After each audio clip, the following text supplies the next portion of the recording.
The alarm system screamed inside the cockpit as Jake Morrison fought with the controls of his stealth craft. Sparks flew from the main console and smoke filled the small cabin. He had been on a simple reconnaissance mission, flying through the outer edges of the Dracoris system, collecting data on enemy movements. Everything had been going perfectly until the engine core decided to malfunction at the worst possible moment. Jake was 32 years old, a commander in Earth's defense fleet, with dark hair that was always slightly too long by military standards, and a scar across his left eyebrow from a training accident years ago. He had flown dozens of dangerous missions, but this was the first time his own equipment had betrayed him. The craft shuddered violently as he tried to steer it toward empty space away from the planet below. It was no use. The gravitational pull was too strong, and his thrusters were failing. The ship crashed into the rocky surface of Dracoris, with a force that knocked Jake unconscious. When he woke up, his head was pounding and his vision was blurry. He could taste blood in his mouth. The cockpit was crushed on one side and the emergency lights flickered weakly. Jake unbuckled himself and kicked open the emergency hatch, crawling out into the harsh sunlight of an alien world. The landscape around him was brutal and unforgiving. Red rock stretched in every direction and the air was thin but breathable. In the distance, he could see massive structures that looked like a military complex. He knew exactly where he had crashed.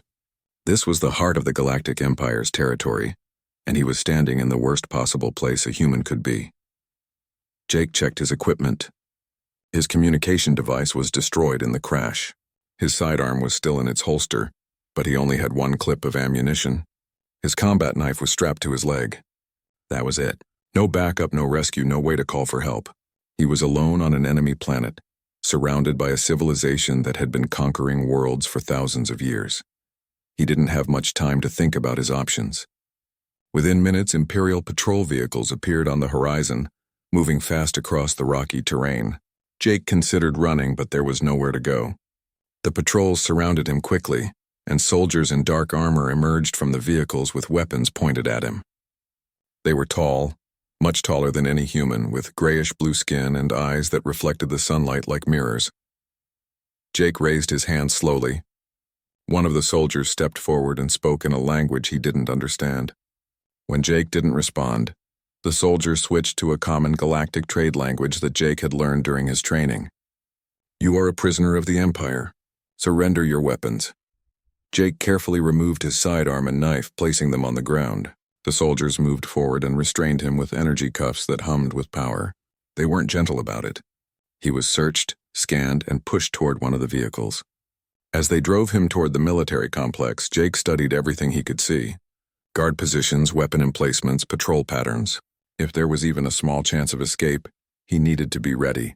The complex was enormous, a sprawling fortress built into the side of a mountain. They took him through multiple security checkpoints, each more heavily guarded than the last. Finally, they arrived at what looked like a command center. The hallways were wide and tall, designed for beings much larger than humans. The walls were decorated with battle honors and conquered world flags. This was a place of war and power. Jake was brought into a massive throne room. The ceiling was so high he could barely see it, and columns lined both sides of the hall. At the far end, sitting on an elevated platform, was a figure that commanded immediate attention. This was Princess Valeth, and even from a distance, Jake could tell she was dangerous. She stood as he was brought forward, and Jake was struck by her presence. She was over 7 feet tall, with a muscular build that spoke of years of combat training. Her skin was a deep blue color, almost purple, and her eyes were a striking silver. She wore armor that looked both ceremonial and functional, covered in engravings that probably represented her victories. Her hair was long and white, pulled back in a warrior's braid. Everything about her screamed predator. The guards forced Jake to his knees, but he kept his head up, maintaining eye contact with the princess. This seemed to amuse her. She walked down from her platform with the confident stride of someone who had never known defeat. Her officers and advisors flanked her on both sides, watching the human prisoner with curious expressions. "A human," Valeth said in perfect English, her voice strong and clear. "I have heard of your kind, a primitive species that only recently discovered how to travel between stars. Tell me, little human, what were you doing in Imperial space?" Jake kept his expression neutral. "I got lost. Navigation error." One of the advisors, an older alien with scarred features, laughed harshly. He lies, Princess. His ship was equipped with military-grade stealth technology. He was spying on our operations. Valeth raised a hand, silencing the advisor. She circled Jake slowly, studying him the way a scientist might study an interesting specimen. You are far from your homeworld. Earth, I believe it is called. A small planet on the edge of known space. Your people have only been part of the galactic community for what, 20 years? 30? 23 years, Jake said. 23 years, Valeth repeated, smiling slightly. The Empire has been conquering worlds for over 10,000 years. We have brought order to 1,000 planets. We have warriors whose bloodlines have been perfected over millennia, and yet here you are, a human from an infant civilization caught in our territory like a foolish child. Jake didn't respond. He knew she was trying to provoke him, to make him angry or afraid. He had been trained for interrogation scenarios. The key was to stay calm and give away nothing. Valeth stopped circling and stood directly in front of him. Normally we would simply execute spies. It is quick and efficient. But you have given me an idea. I have not had a proper challenge in some time. My last 12 opponents in the arena were disappointing. They fell too quickly. Jake felt a cold sensation in his stomach. He had heard rumors about the Empire's arena combat. It was how they entertained themselves and settled disputes. Warriors fought to the death for honor and glory. I challenge you to single combat, human, Valeth declared loudly, so that everyone in the throne room could hear. Tomorrow in the grand arena. If you somehow manage to defeat me, you will be granted your freedom. If you lose, well, at least you will die with some dignity. The advisors and officers murmured among themselves, some laughing, others looking surprised. The scarred advisor spoke up again. Princess, surely this is beneath you. The human is not even trained in proper combat. It would be like fighting an animal. Valeth's eyes flashed with something that might have been anger. Are you questioning my decision? The advisor quickly bowed his head. No, Princess. Forgive me. She turned back to Jake, who was still kneeling on the floor. What do you say, human? Do you accept my challenge? Or would you prefer immediate execution? Jake looked up at her, studying her face. She was confident, maybe too confident. She saw him as entertainment, as something beneath her. That was a mistake. He had spent his entire life being underestimated. People always thought he was too small, too weak, too unremarkable to be a threat. He had learned to use that against them. I accept, Jake said simply. Valeth smiled, showing teeth that were slightly too sharp. Excellent. You have courage, at least. Perhaps you will last more than a few seconds, though I doubt it. She gestured to the guards. Take him to the holding cells. Give him food and water. I want him at full strength tomorrow. It will make the fight more interesting. As the guards pulled Jake to his feet and led him away, Valeth called out one more time. You won't last a moment against me, human. I have never been defeated. Not once, not ever. Tomorrow you will understand why. Jake glanced back over his shoulder as he was taken from the throne room. We'll see, he said quietly. The guards took him deep into the fortress down several levels until they reached the holding cells. The cell they put him in was small but clean, with a hard bench along one wall. They removed his restraints and left him there, locking the door with an energy field that hummed with power. Jake sat down on the bench and assessed his situation. He was trapped in an enemy fortress, surrounded by thousands of soldiers about to fight a warrior princess who had never lost a battle. He was injured from the crash, exhausted, and completely alone. By any reasonable measure, he should have been terrified. Instead, Jake felt something else. He felt focused. He had been in bad situations before, though never quite this bad. But he had learned something important during his years of service. Fear was just information. It told you that you were in danger, but it didn't control you unless you let it. He thought about what Valeth had said. She had been bred for war, trained in the finest academies, enhanced by generations of selective breeding. She was taller, stronger, and faster than any human could ever be. She had every advantage. But Jake had something she didn't. He had grown up on Earth, a planet where humans had clawed their way to the top of the food chain through sheer stubbornness. He had survived things that should have killed him. They came for Jake early in the morning. He had barely slept, spending most of the night doing exercises in his cell to keep his muscles loose and his mind focused. When the guards arrived, they were different from the ones who had brought him in. These were arena guards wearing ceremonial armor decorated with symbols of combat and death. They didn't speak to him. just opened the energy field and gestured for him to follow. The walk through the fortress corridors seemed to take forever. Jake noticed that more and more people were moving in the same direction, all heading toward what he assumed was the arena. Soldiers, officers, civilians, even what looked like families with children. Everyone wanted to see the fight. Everyone wanted to watch the human die. They brought him to a preparation room beneath the arena. He could hear the crowd above, thousands of voices creating a dull roar that vibrated through the stone walls. The room was sparse with benches and weapon racks. One of the guards pointed to a table where various weapons were laid out. Swords, axes, energy weapons, shields. All of them looked deadly and well-maintained. "You may choose your weapons," the guard said in that same trade language. "The princess wants this to be a fair fight." Jake walked over to the table and examined the weapons. They were all designed for beings much larger than him. The smallest sword was still too heavy for him to use effectively. The energy weapons required authorization codes he didn't have. He picked up a shield and immediately put it down. It weighed at least 50 pounds. Instead, Jake reached down to his boot and pulled out a small knife that the guards had somehow missed during their search. It was barely 4 inches long, more of a utility tool than a weapon. One of the guards laughed when he saw it. "That is all you will use? You will die in seconds." Jake tested the weight of the knife in his hand. It wasn't much, but it was something. "I'll manage," he said. The guards shook their heads, still laughing among themselves. They clearly thought he was insane or suicidal. A few minutes later, a horn sounded from above, long and loud. It was time. The guards led Jake through a tunnel that sloped upward, getting brighter as they walked. He could hear the crowd getting louder, more excited. The roar was deafening now. Then he stepped out into the arena, and the sunlight hit him like a physical force. Jake squinted, letting his eyes adjust. The arena was massive, easily large enough to hold 50,000 spectators, and every seat was filled. The crowd was a mix of different alien species, all of them cheering and shouting.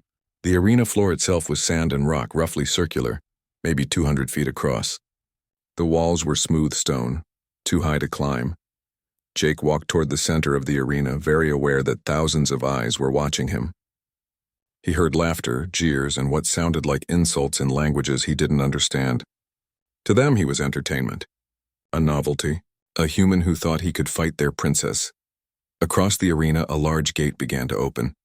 The crowd's roar increased to a fever pitch, and then Princess Valeth emerged. She looked even more impressive than she had in the throne room. Her ceremonial armor had been replaced with combat gear that gleamed in the sunlight. She wore a breastplate, arm guards, and leg armor, all made from some kind of advanced material that seemed to shimmer with energy. In her right hand, she carried a plasma blade that glowed with blue light. In her left hand, she held an energy shield. Valeth walked with absolute confidence, acknowledging the crowd's cheers with raised arms. She was their champion, their princess, their perfect warrior. She had never lost a fight. She had never even come close to losing. And today, she was going to prove once again why she was the greatest warrior in the Empire. When she reached the center of the arena, she looked at Jake with an expression that mixed amusement and mild disappointment. "That is all you bring? A small knife?" She shook her head. "Human, I offered you fair weapons. I do not want anyone to say I took advantage of you." Jake looked up at her, shading his eyes from the sun. "I don't need them." This caused a ripple of reaction through the crowd. Some laughed harder. Others went quiet, perhaps wondering if the human was braver than he looked or simply stupid. Valeth's expression hardened slightly. "Very well," she said. "If you wish to die quickly, I will grant you that mercy." A judge stepped forward, an elderly alien in ceremonial robes. He raised his hands, and the crowd gradually quieted down. When he spoke, his voice was amplified somehow, echoing throughout the arena.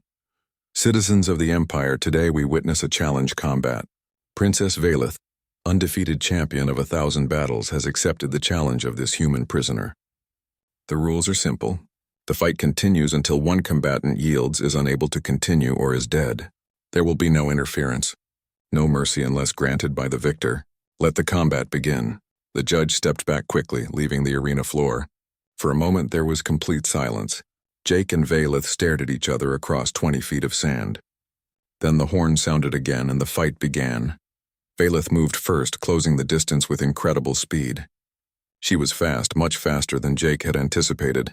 Her plasma blade came down in a powerful overhead strike that would have split him in half. Jake threw himself to the side at the last second, rolling in the sand. The blade hit the ground where he had been standing, sending up a spray of molten rock and sand. The crowd cheered. Valeth turned smoothly, already bringing her blade around for another strike. Jake backpedaled, keeping his eyes on her weapon. She was testing him, he realized. That first strike had been powerful, but not her fastest. She wanted to see how he would react.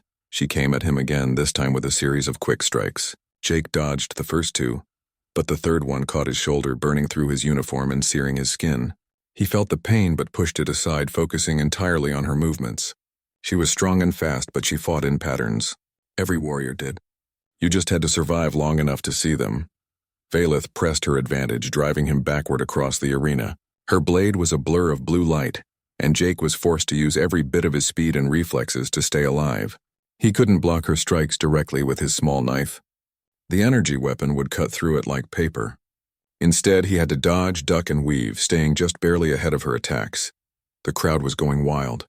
They were seeing their princess dominate exactly as expected. But Jake noticed something. Valeth was starting to show signs of frustration. She had expected him to fall by now. Every strike should have ended the fight, but somehow the human kept moving, kept avoiding her blade. Jake's mind was working at full speed, analyzing everything. Her strikes came from the same angles. She favored her right side. When she used her shield, she dropped it slightly after each block, leaving a small opening. She was incredibly skilled, but she had been trained in formal combat techniques. She fought like someone who had learned in an academy, with rules and structure. Jake had learned to fight in the streets and trenches.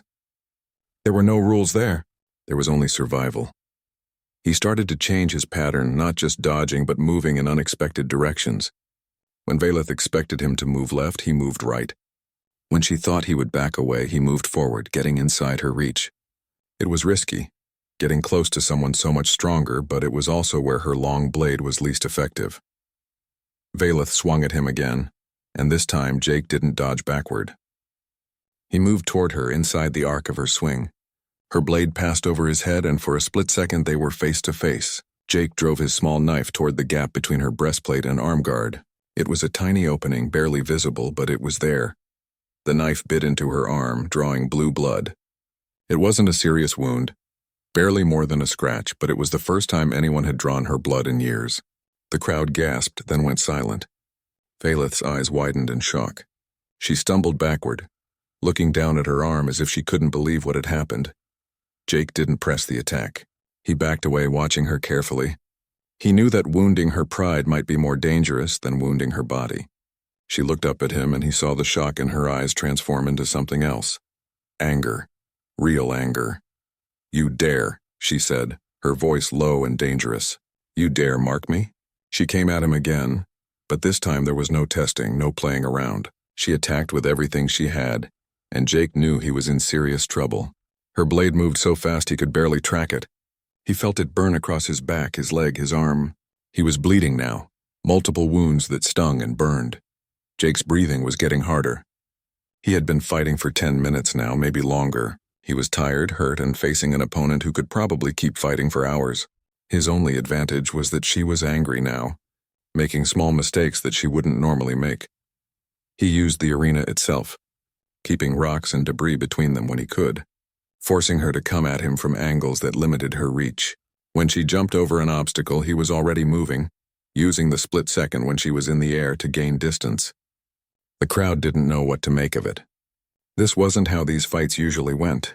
The human should have been dead already. Valeth unleashed a powerful energy blast from her shield, a weapon.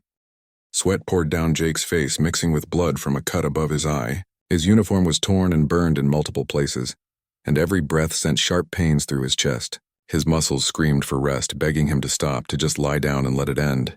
But he didn't stop. He couldn't stop. That wasn't how humans were built. Valeth's attacks were still powerful, still dangerous, but Jake could see the changes in her fighting style. She was frustrated now, truly frustrated. Her strikes were becoming wider, using more energy than necessary. She was trying to end the fight through sheer force, and that was costing her. The plasma blade required energy, and even with her advanced armor's power supply, it wouldn't last forever. Jake spotted an opening and took it, darting forward to slash at her leg. She blocked with her shield, but the impact made her take a step back. It was a small victory, but it mattered. He was making her react to him now, not the other way around. "Why won't you fall?" Valeth demanded, her voice carrying across the arena. The crowd was quiet enough that everyone heard her. "You are injured. You are bleeding. Any reasonable warrior would surrender." Jake wiped blood from his face and gave her a tired smile. "Maybe I'm not reasonable." He moved again, this time using a broken piece of rock to launch himself over her shield. It was a desperate move, and it almost worked. His knife came down toward her shoulder, but she twisted at the last second. Instead of hitting her, he crashed into her shield, and they both went down in a tangle of limbs. They rolled in the sand, too close for weapons to be useful. Jake felt her fist connect with his ribs, and he heard something crack. Pain exploded through his chest, white and blinding. He responded by driving his elbow into her face, feeling the satisfying impact. They broke apart, both scrambling to their feet. Valeth touched her face, and her hand came away with blood. Her nose was bleeding, maybe broken. She looked at Jake with an expression he couldn't quite read. It wasn't just anger anymore. There was something else there. Confusion, perhaps, or the first hints of respect. The fight had been going for over an hour now. The sun was higher in the sky, beating down on them mercilessly. Jake's legs felt like rubber, and his vision was starting to blur at the edges. He knew he was running on pure adrenaline and stubbornness. When that ran out, he would collapse. It was just a matter of time. But Valeth didn't look much better. Her breathing was heavy, and her attacks had lost some of their precision. She was still faster and stronger than Jake, but the gap was closing. Exhaustion was the great equalizer. They circled each other slowly now, both looking for an opening, both too tired for reckless moves. The crowd watched in absolute silence. This wasn't entertainment anymore. This was something else entirely. This was a battle between two warriors who refused to quit. "You should be dead," Valeth said quietly, almost like she was talking to herself. "I have killed warriors twice your size with a single strike. I have defeated champions from a dozen worlds. How are you still standing?" Jake took a moment to catch his breath before answering. "You want to know what humans are?" he asked. "We're not the strongest species in the galaxy. We're not the fastest or the smartest, but we're the ones who don't know when to quit." He gestured around the arena with his knife. "You were bred for war, born into a warrior bloodline, trained from childhood, given every advantage. That's great. That makes you powerful." He pointed the knife at his own chest. "I was born in a city on Earth, no special breeding. No enhanced genetics, just a regular human. And you know what humans did? We survived ice ages that should have killed us. We fought predators that were bigger and stronger. We turned deserts and frozen wastelands into homes. We went from living in caves to flying between stars in just a few thousand years." Valeth listened, her silver eyes fixed on him. The crowd was listening too, though most of them probably couldn't understand the language he was speaking. "You want to know why I'm still standing?" Jake continued. "Because giving up isn't in my DNA. Humans are persistence hunters. That's how we evolved. We didn't run faster than our prey. We just kept following them hour after hour, day after day, until they collapsed from exhaustion. Then we ate them." He smiled grimly. "You're strong, princess. You're fast. But I can outlast you. That's what humans do." Something changed in Valeth's expression. For the first time since the fight began, Jake saw uncertainty in her eyes. She had fought hundreds of battles, defeated countless enemies, but she had never faced anything like a human before. She didn't understand what she was up against. "You're lying," she said, but there was less conviction in her voice. No species could be that stubborn. "Watch me," Jake replied. The fight resumed, but the dynamic had shifted. Valeth was being more cautious now, conserving her energy.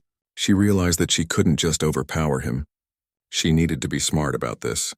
But Jake had already figured out most of her patterns. He knew when she would strike high and when she would strike low. He knew that she always feinted left before attacking right. He knew that after 3 quick strikes she would pause for half a second to reset her stance. These were tiny things, barely noticeable, but Jake had been watching for over an hour. He had been forced to learn her fighting style just to survive, and now he was using that knowledge. When she feinted left, he was already moving right.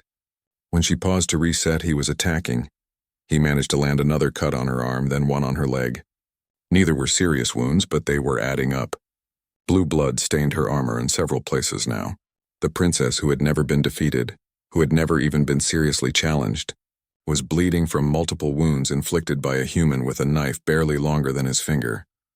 Valeth roared in frustration and unleashed a combination attack that should have ended the fight. Her plasma blade came in from 3 different angles in rapid succession, each strike powerful enough to kill. Jake dodged the first 2, but the third caught him across the chest. He felt the burning pain, smelled his own flesh burning, and knew it was bad. The world spun around him and he fell to one knee. The crowd erupted in cheers. This was it. The human was finally down. Valeth stood over him, her blade raised for the killing blow. Jake looked up at her, his vision swimming. He could see the conflict in her eyes. She had won. All she had to do was finish it, but she hesitated. Just for a second, but she hesitated. And in that second, Jake moved. He still had his knife, and he still had enough strength for one more attack. He drove the blade toward her knee, the joint between her leg armor pieces. She twisted away, but not fast enough. The knife cut through the soft material and bit into her flesh. Valeth stumbled backward, her leg buckling. She caught herself with her shield, but now she was limping. Jake forced himself to stand. Even though every muscle in his body was screaming, blood ran down his chest from the plasma burn, and he could feel consciousness slipping away at the edges. But he stayed on his feet. They stared at each other across the sand. Both were wounded, bleeding, exhausted. Both had reached the limits of their endurance. The crowd had gone silent again, watching in disbelief. This wasn't how it was supposed to go.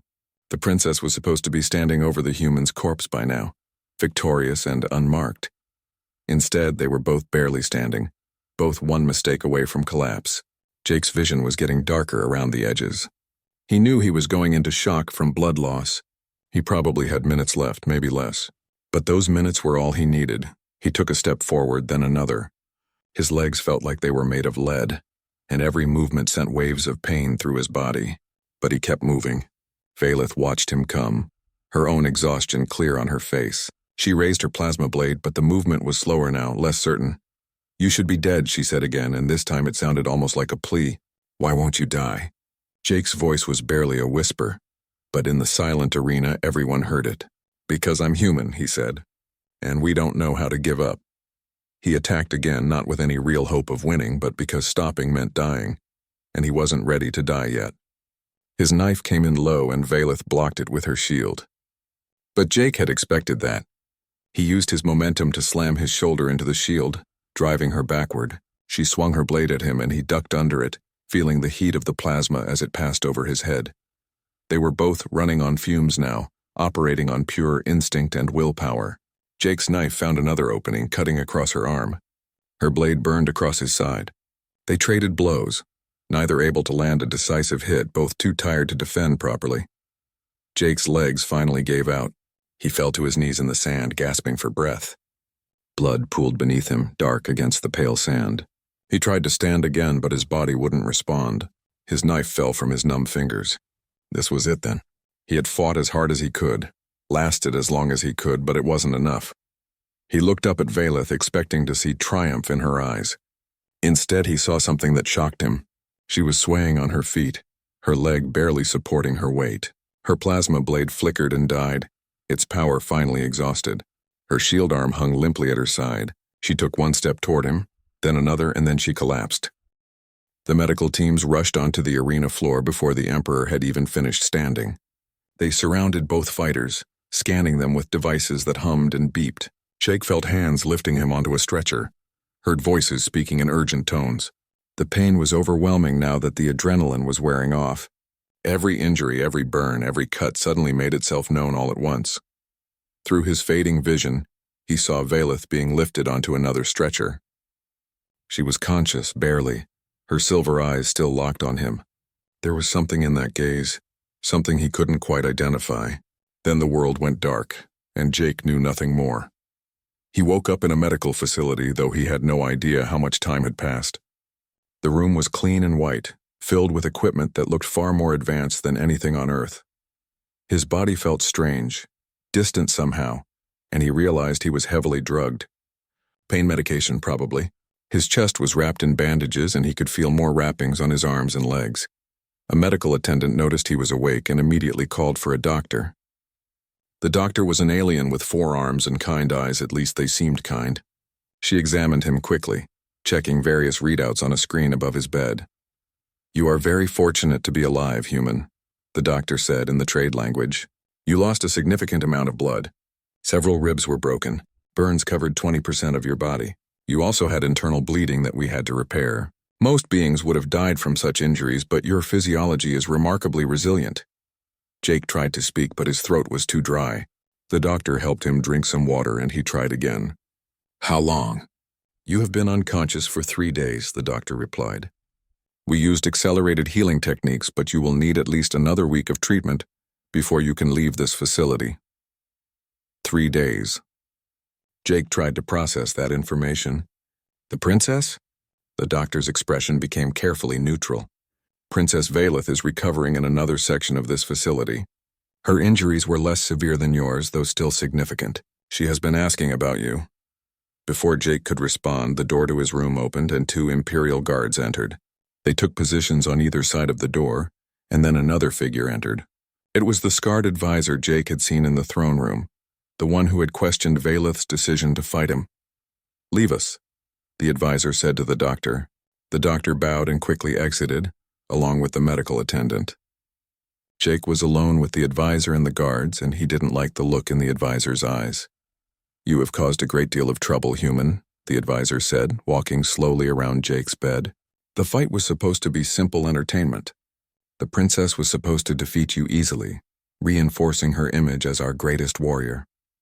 Instead, you have created a situation that the Empire has not seen in 10,000 years." Jake watched him carefully, trying to assess the threat. "What situation is that?" "A draw," the advisor said, spitting the word like it was poison.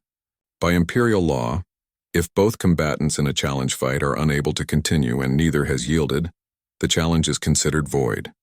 This means you cannot be executed as a prisoner. You must be released with honor." He leaned closer to Jake's bed, his voice dropping to a threatening whisper. "Many in the Imperial court are very unhappy about this. Some are suggesting we simply ignore the law and kill you quietly." Jake met his gaze steadily, despite the fear that was building in his chest. "But you won't." "No," the advisor admitted, straightening up. "We won't because the Emperor himself witnessed the fight.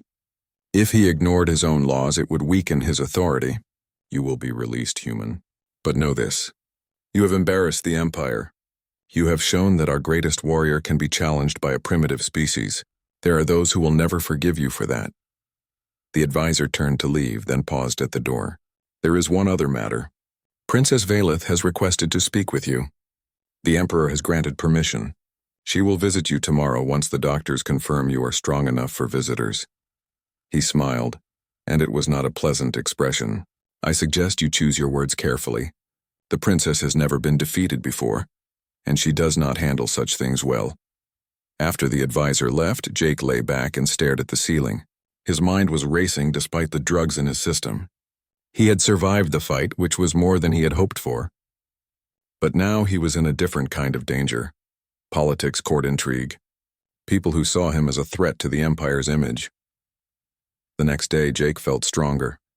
The drugs were reduced and he could think more clearly. The pain was still there, constant and sharp, but manageable. He was sitting up in bed, eating something that looked like oatmeal but tasted like vegetables when the door opened.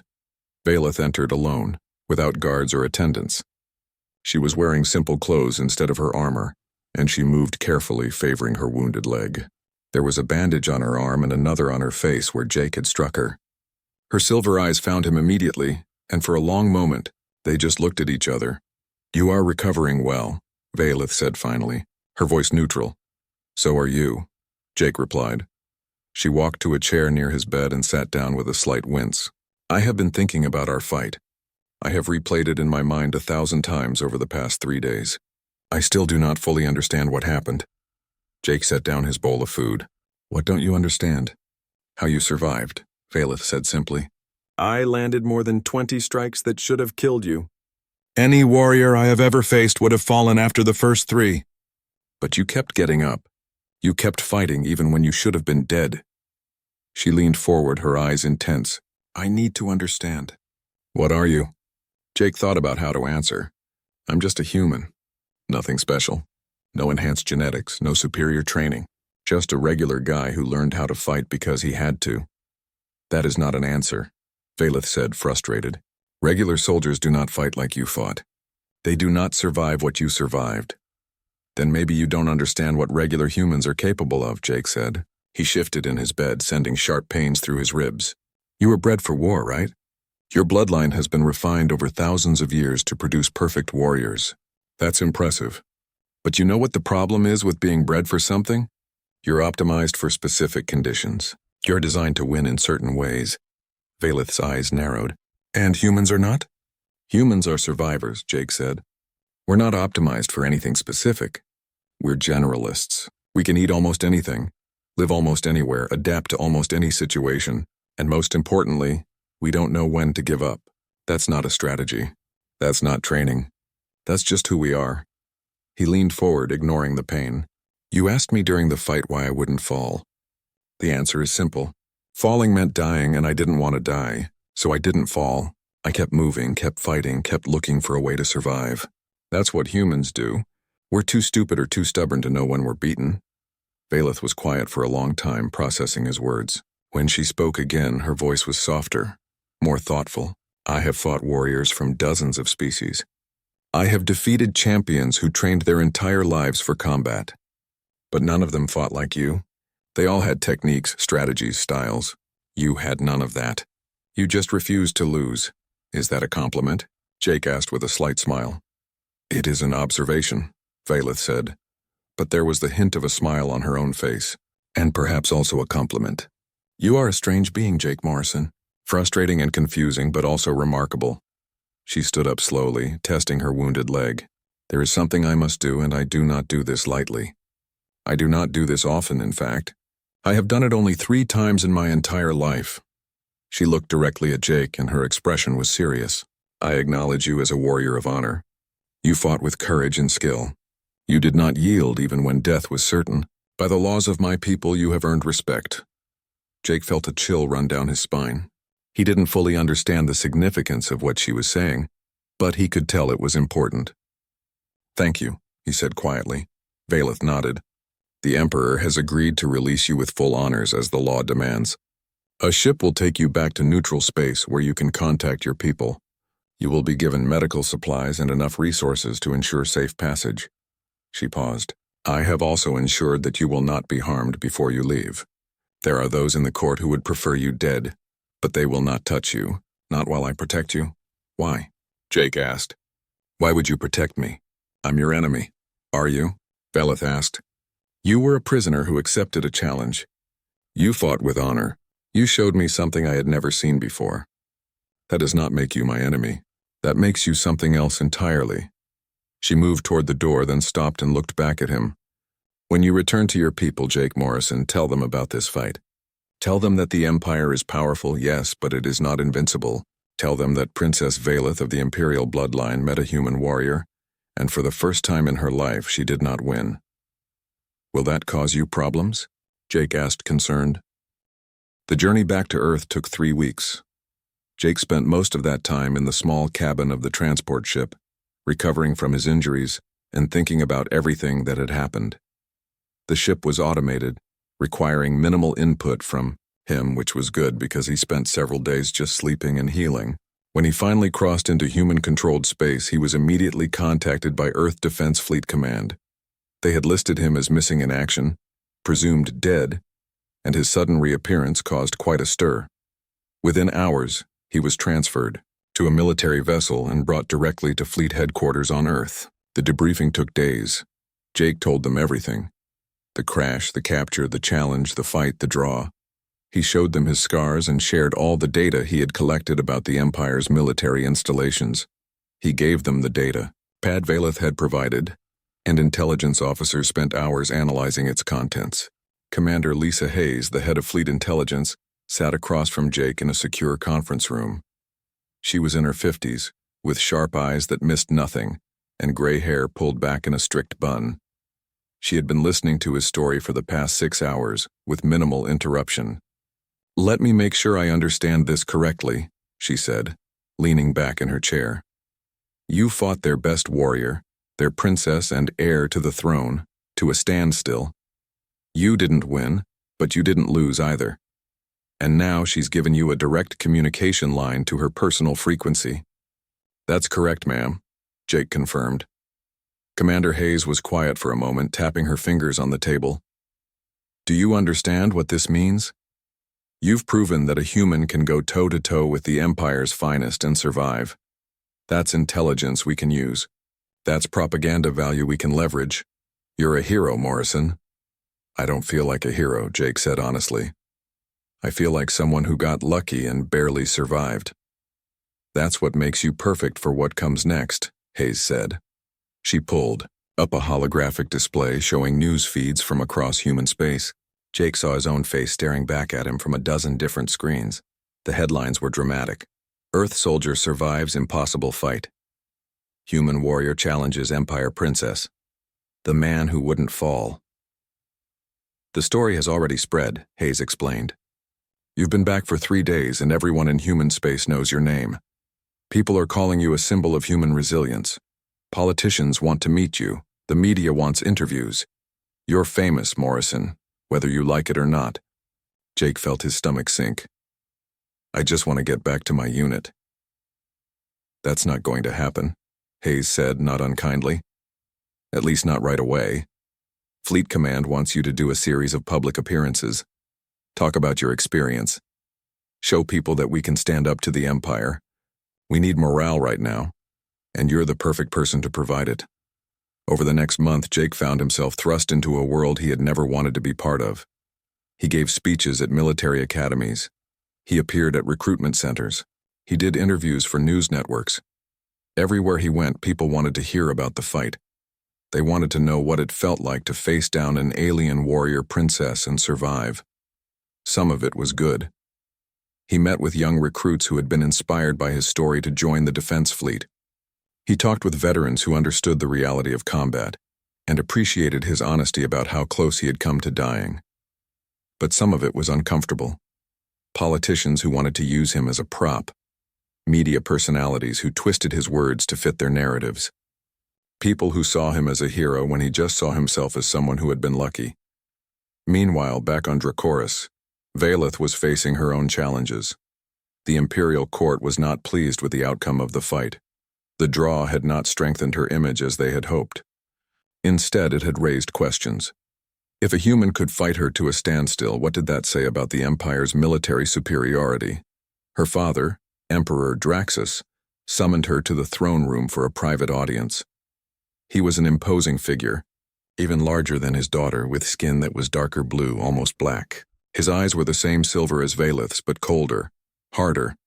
He had ruled the Empire for 300 years and had no patience for weakness. You have disappointed me, the Emperor said without preamble. The human should have died in seconds. Instead, you fought him for nearly 2 hours and could not achieve victory. Valeth stood before her father with her head held high. The human was more skilled than anticipated. He fought with techniques I had never encountered. Techniques, the Emperor repeated, his voice dripping with disdain. You are telling me that a primitive from a species that only achieved space travel 23 years ago taught you something about combat?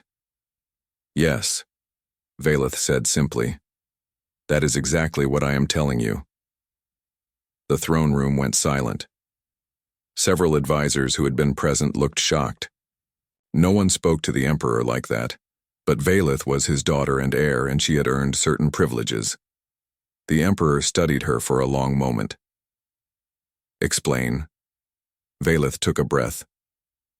The human, Jake Morrison, did not fight like a warrior trained in formal combat. He had no style, no school, no technique that I could identify. But he was adaptable in ways I have never seen. Every time I thought I understood his pattern, he changed it. Every time I created an advantage, he found a way to turn it against me. He fought not to win, but to survive. And that survival instinct made him more dangerous than any formally trained warrior. She continued, her voice gaining strength. I have been thinking about this for weeks now. We breed warriors. We train them in academies. We teach them proven techniques that have worked for thousands of years, but we also make them predictable. The human had none of that. He learned during the fight itself, adapting to my style in real time. That is a capability we have lost." The Emperor was silent for a long time. Finally, he spoke. "You are suggesting that our methods are flawed." "I am suggesting that our methods are not suited for fighting humans," Valeth said carefully. "This species is different from any we have encountered. They are not stronger or faster or smarter than us, but they have something else. They have adaptability and endurance that exceeds anything in our database. If we underestimate them, we will pay for it." "And you base this assessment on a single human?" the scarred advisor interjected. "One soldier who got lucky?" Valeth turned to face him. "I base it on fighting that soldier for nearly 2 hours and being unable to defeat him. I base it on watching him survive injuries that would have killed any of our warriors. I base it on the fact that he is not special among his kind. He told me himself that he is just a regular human soldier. If their regular soldiers can do this, what can their exceptional ones do?" The Emperor stood from his throne and walked down the steps until he was face to face with his daughter. "You respect this human." It was not a question, but Valeth answered anyway. "I do. He earned that respect in combat." "Then perhaps you are not fit to lead our military," the Emperor said coldly. "Perhaps your judgment has been compromised by this encounter." Valeth met her father's gaze without flinching. "My judgment has been enhanced by this encounter. I now understand that the galaxy is changing. There are new powers rising, new species that will challenge us. If we continue to believe in our own superiority without question, we will be surprised when reality proves otherwise. The human surprised me. I will not allow that to happen again." The Emperor studied his daughter for a long moment, and something in his expression softened slightly. "You have my warrior's spirit, Valeth. Sometimes I forget how much you are like me when I was young. Very well. You will retain your command, but you will also lead a research initiative. I want a full analysis of human combat capabilities. I want to understand what makes them dangerous, and I want strategies developed for dealing with them if we ever face them in open conflict." "Thank you, Father," Valeth said, bowing her head. "Do not thank me yet," the Emperor said. "This assignment may be more difficult than you think. Humans are protected by several alliance treaties. We cannot simply attack them to study their capabilities. You will have to be creative in your approach." After leaving her father's presence, Valeth returned to her personal chambers and activated a secure communication terminal. She pulled up the frequency she had given Jake and stared at it for a long time. It would be risky to contact him. If anyone in the Imperial Court discovered she was communicating with a human, especially the human who had fought her to a draw, there would be serious political consequences. But she needed to understand. The fight had changed something in her, opened her eyes to possibilities she had never considered. She had spent her entire life believing that the Empire was the pinnacle of military power, that their warriors were the best in the galaxy. One human had shattered that belief in less than 2 hours. She activated the communication and waited. The connection took several minutes to establish, crossing vast distances of space. When it finally connected, she saw Jake's face appear on the screen. He looked surprised. "Princess," he said, recovering quickly. "I didn't expect to hear from you so soon." "Commander Morrison," Valeth replied formally. "I hope this is a convenient time." Jake glanced around at what looked like a small apartment. "It's fine, I'm—" 3 months after the fight, Jake stood in a classified briefing room deep within Earth Defense Fleet headquarters. Around the table sat some of the highest-ranking military officers in human space. Admiral Frank Cole, the Supreme Commander of the fleet, sat at the head of the table. Commander Lisa Hayes was present, along with several other intelligence officers and strategic planners. "Gentlemen, ladies," Admiral Cole began, his weathered face serious. "What I'm about to share with you does not leave this room. We have received intelligence that the Empire is planning a significant military operation in this sector. We believe Earth may be a target." A holographic display appeared over the table, showing a map of known space. Red markers indicated Imperial fleet positions, slowly moving toward human territory. Jake felt his stomach tighten as he studied the map. There were a lot of red markers. "How solid is this intelligence?" asked General Karen White, head of ground forces. "Very solid," Commander Hayes replied. "We have multiple sources confirming unusual fleet movements. The Empire is consolidating forces in a way we haven't seen before. They're preparing for something big. How much time do we have? Jake asked. Best estimate 6 to 8 months, Hayes said. Maybe less if they accelerate their timeline. Admiral Cole looked around the table. We need to be realistic about our situation. Earth has a strong defense fleet, but we're outnumbered at least 5 to 1. Our technology is improving, but we're still behind the Empire in many areas. If they commit to a full invasion, we're going to have a very difficult fight on our hands. What about our allies? General White asked. The Confederation? The Free Colonies? They'll help, Cole said, but not enough. The Empire is too powerful. Most of our allies are terrified of drawing their full attention. We'll get some support, but we'll be facing the bulk of the invasion force alone. Jake had been thinking about this moment ever since his conversation with Valeth. He had known it was coming. The Empire didn't stop expanding. It was only a matter of time before they came for Earth. He raised his hand slightly and Admiral Cole nodded at him. Sir, I may have a way to get us better intelligence, Jake said, and possibly even some help from an unexpected source. The room went quiet. Everyone turned to look at him. Explain, Cole said. Jake took a breath. I've been in communication with Princess Valeth. Before anyone says anything, he added quickly, seeing the shocked expressions around the table. These communications have been monitored and logged with fleet intelligence. Commander Hayes is aware of them. Hayes nodded confirmation. It's true. Morrison reported the communication frequency immediately and has shared all conversations with my office. The princess has been surprisingly forthcoming with information about the Empire's internal politics. Why would she do that? General White asked suspiciously. Because she doesn't want a war between our peoples, Jake said. She told me that herself. She believes a conflict between humans and the Empire would be costly for both sides. She's in a unique position. She's the heir to the throne, but she's also someone who has seen firsthand what humans are capable of. She respects us, and that makes her different from most Imperial leadership. Admiral Cole leaned back in his chair thinking, You're suggesting we try to turn her? Make her a defector? No, sir, Jake said firmly. She'll never betray her people, but she might be willing to help us avoid a war, or at least warn us if one is coming. She's already been sharing information about fleet movements and Imperial strategy. She wants to prevent unnecessary bloodshed. This could be a trap, one of the other officers said. She could be feeding us false information to make us vulnerable. That's possible, Hayes admitted. But our analysis suggests her information has been accurate so far. She told us about the fleet consolidation 2 weeks before our other sources confirmed it. She's been straight with us. Admiral Cole was quiet for a long time, weighing the options. Finally, he spoke. Morrison, contact the princess. Tell her we know about the planned invasion.